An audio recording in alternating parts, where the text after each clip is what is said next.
All right, today we're going to talk about Chapter 1 from Essential Communications by Adler, Rodman, and Dupree. Let's get right into it. What is communication? Communication is the process of creating meaning through symbolic interaction. So let's break that down a little bit. Let's look at the individual bits and pieces that we're talking about. It is the idea of words and symbols and whatever to generate meaning. So it is a process. It is not something that just happens. It's something that moves along and changes and progresses and evolves as you go. It is ongoing in that it is not a one and done thing. As soon as you say something, you're getting something back and and back and forth. It is reciprocal. It is an idea that it continues to evolve and change and move and continues to move forward in theory. It's also irreversible. Once you say something, you can't take it back. You know, we've all seen those jury shows or those courtroom dramas where somebody says something and the defense attorney pops up and goes, "I object." And the judge goes, "The jury will disregard the last thing." Do we really think they disregarded anything? No, they heard it. So once it's out there, it's not something that can be taken back. It is also relational. It is that idea of it's between two people. It's not individual. Sure, you might be that person talking to yourself as you walk down the street, but the reality of it is that it's usually between two or more people, and it changes based on who that is. So it is relational. Now, let's move on to talking about the two basic kinds of models that we have. The first one is the linear model. It was established by Harold Laswell in 1948 that said, who says what to whom in what channel with what effect. He was an advertising guy, I believe, and so he was talking about, that idea of presenting a model in a straightforward linear fashion. Now, the other model option is the transactional model, and that's more or less what we really talk about. This is more real life. But let's go back to the linear model, and we're going to walk through all the elements that make up the linear model. Okay, so first and foremost, you must have an A and a B. You have to have two people here to have a linear model. Otherwise, it would be a point. If there's only one, it would be a point. If it's two, we could do a line. Okay, so the first thing we've got to have, before we can even communicate, before we can even think about communicating, is we have to know what message we're going to use. George Carlin once talked about thoughts being fluid and they kind of flow through your head, and he used these sound effects, boom, boom, boom, and it's the whole idea, and it doesn't really become poignant or specific until you actually say it. So there's a lot of things that we think we want to say, but then we've got to figure out how to get it out of our mouths or out of our heads. So the message is that thought. It's that what's in your head that you're thinking about that you want to say. Now, before we can really even broadcast that thought, we have to know what channel we're going to use.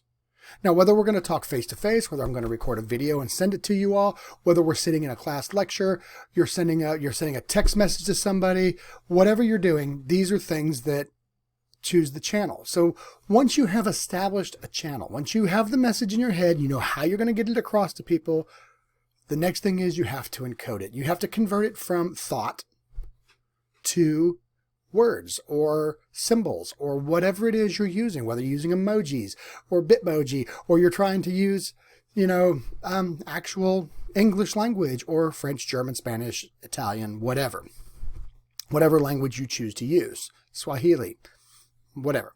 So you're going to take your thought, encode it, and send it through the channel. All right. What happens on the other side? The party has to decode it. Now, the idea of decoding comes up really specific because you can't encode something if they can't decode something. It's kind of like the idea of encryption in software.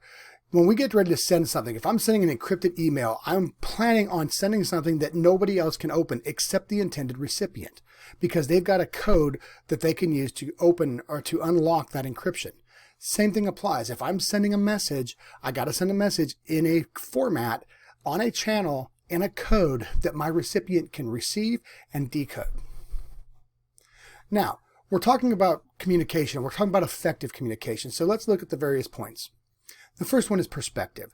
The idea of perspective. And most of you probably understand this. Perspective is how you see the world. Everything around you. How everything that you're viewing and looking at and all that is filtered through your eyes, through your experiences, through your life and all that. It is ever changing. It's constantly moving on. The next point is standpoint. It's the same thing as perspective, but it's a point. It is right there on the spot. This is what's happening now. This is why it's happening. This is how I see the world at this particular moment, because in 2 seconds it's going to change.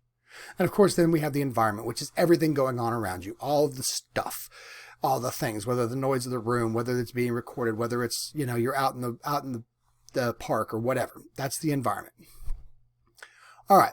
So a few years back, we had people walking around doing this thing. I know y'all probably got, yeah, it's Pokemon Go. They were wandering around playing Pokemon Go.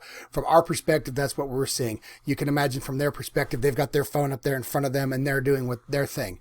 Okay, but what about from the Pokemon's perspective? Yeah, that's some terrifying stuff. So when you stop and think about things coming from a different perspective, you've got to realize that we don't all start from a shared standpoint. We don't start, and therefore we don't hit 100% communication, because we only can communicate where our environments overlap. Now, even if you had identical twins, you would not have perfect. But in order to have 100% communication, or effective communication, you would have to have 100% overlap. But the reality of it is we don't have 100%. Even identical twins aren't 100%. They all have different life experiences, different friends, different things that happen. So realistically, when we look at this, this is the area that we actually see that has functional, effective communication. Now, when we start talking about communication, we have other issues. And the first thing that pops up is noise. Noise is anything that impedes your ability to communicate. Sure, it's the sounds around you. It can be anything. It can be the light or not, or lack of light, or too bright. It can be too strong a sense or too little a scent. It can be just about anything that gets in the way of your ability to communicate. So let's look at the different styles of noise. The first one is psychological noise. That's something going on in your head, whether you have actual manic depressive, bipolar disorders, or any of those, or if you're just stressed out, you've got so much stress going on, or you're emotionally drained, you're sad, you're angry, you're hurt. Any of those things can impede your ability to communicate. If you're very angry, it is really hard to hear someone talk to you because you just, ew, no, I'm done. So the first one is psychological noise. The next one is physiological noise. That is how the body functions. So when you stop and think about this, this is your idea of what's going on around you. And then you have, say, you're hearing impaired or visually impaired or olfactorily impaired, whatever. It's something that's physically wrong with your body that prevents you from getting effective communication. The next one is not in the book, but it is semantic noise. Semantics are the meanings of words. So when we're talking about semantic noise, we could be talking about, I'm speaking in Spanish, you're trying to translate because you don't, or interpret, but you don't necessarily speak Spanish. I'm speaking in English, you don't speak English. I'm speaking in doctor, and you don't understand that level. So as you see, we're looking at elevations of different things. So when you hear lawyers speak, and they're using a lot of Latin terms and a lot of that stuff, and you're like, what?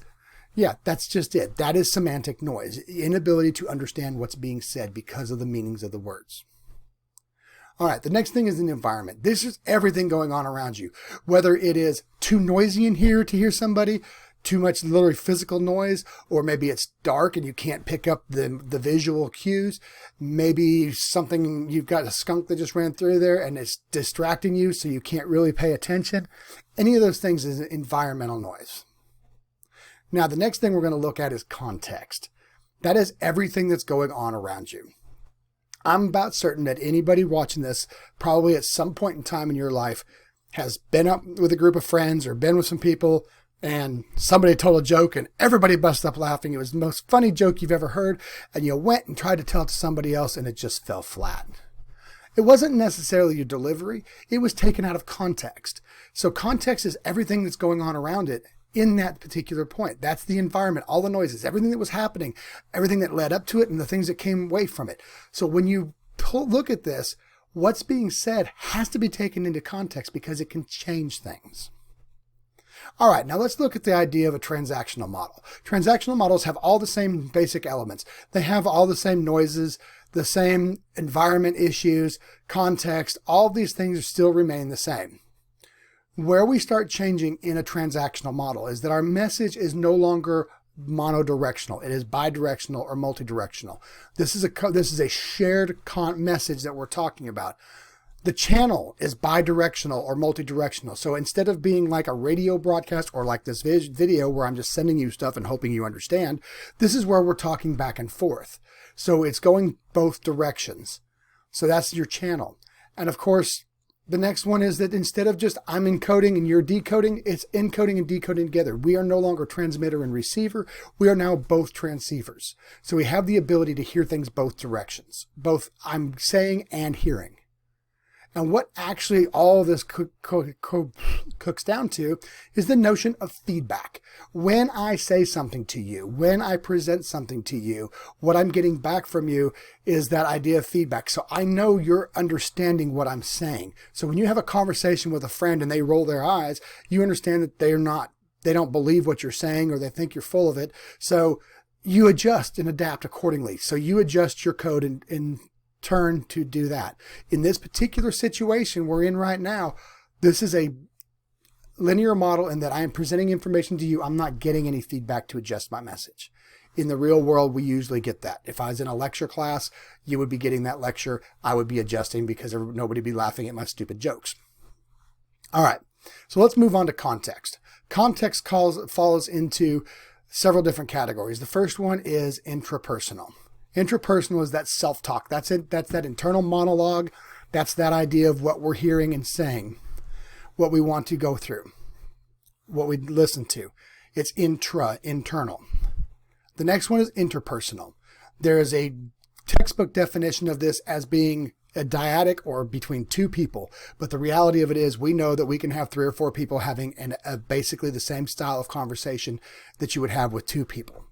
So it is the idea of communicating amongst yourselves. The next level is small group. First off, small group is kind of a misnomer in that it's the term small is relative. A small group could be 3 people. It could be 10 people. It could be 12 people.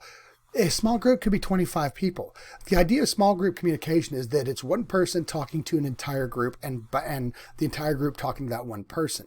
It changes the context, but the reality of it is most small group communications outside of lecture and class like that is a series of a bunch of interpersonal communications. Usually it's not one person broadcasting to everybody. Now, the next one is organizational. Organizational context is the idea of being in a large group, like a corporation that you work for, like Google or something, or if you're in the military or you work in a hospital or something like that. Organizations tend to have their own culture. They have collectively work to achieve the same similar goal, like a military or whatever. So you've got this organization that's working towards a similar goal. They have their own language. They have their own culture. They have their own structure. They have their own way of doing things. So organizational communication changes based on the group that you're with. And if you're not in that organization, sometimes it becomes very difficult to actually be able to understand what they're saying. The next one is public. Here's where we start looking at where these lines really get kind of blurry. For example, if you're giving a speech to 25 people, do you believe that that is a group or a small group or a public communication? For most of my students, that would be considered public because that's a lot of people to talk to. For me, it's a small group because I feel 25 people is just a small group. It's not a big deal. I can know who you are. I won't know your name, but that's a whole nother argument. But I can know who you are and we can do these things. Public communication, though, is the idea of addressing a known audience out there. So if you get up and let's say I'm the president of the United States and I give a speech to Congress, Congress is my audience, that is a public address. Now here's where we get a little confusing. Mass communication. Because Some might say that that speech was mass communication because it was to a lot of people. Mass communication is typically the idea of presenting a context, or you're presenting a material in a context in which you don't know the audience. You're not available to see it. So that same speech that I just gave to Congress was also televised. So not only is it a public address because I gave it to a known audience, it is mass communication because it was sent out to the world for anybody to see. So as you can see, a lot of these things can get blurred and confused. What's mass? What's public? Does that become this? If I text something or if I tweet something, does that make it mass communication? Theoretically, yes, but I only have like 5 followers, so probably not. All right. So we're going to stop right there for this lecture, and I will pick up the rest of the chapter here in just a minute.